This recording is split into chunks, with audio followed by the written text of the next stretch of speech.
Now, in his most strongly worded statement since the anti-vaccine mandate protest that began nearly 2 weeks ago, Canadian Prime Minister Justin Trudeau said that all options are on the table to end the blockade, further emphasizing on how the government is still not contemplating sending in the army. Listen in. I want to make something very clear. The illegal blockades seeking to take our neighborhoods and our economy hostage, and the collective COVID fatigue we are facing are two very separate things.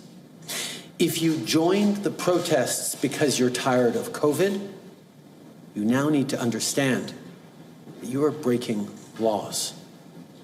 The consequences are becoming more and more severe.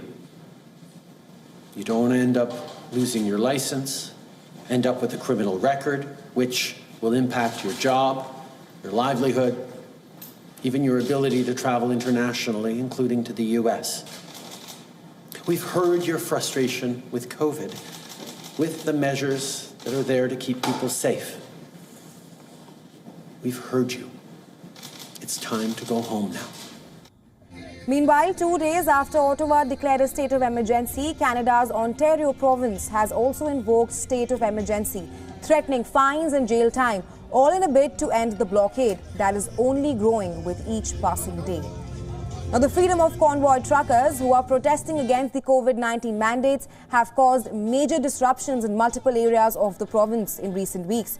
And responding to the ongoing truckers' protests in Ontario, Premier Doug Ford said that he supports the right of the people to protest, but he said that no one has the right to impede the movement of goods, people and service along critical infrastructure. Ford further pledged new legal action against protesters, including fines and potential jail time for non-compliance with government orders. Today, I'm using my authority as Premier of Ontario to declare a state of emergency in our province. And I will convene Cabinet to use legal authorities to urgently enact orders that will make crystal clear it is illegal and punishable to block and impede the movement of goods, people, and services along critical infrastructure. This will include protecting international border crossings, 400 series highways, airports, ports, bridges, and railways. It will also include protecting the safe and essential movement of ambulatory and medical services, public transit, municipal and provincial roadways, as well as pedestrian walkways.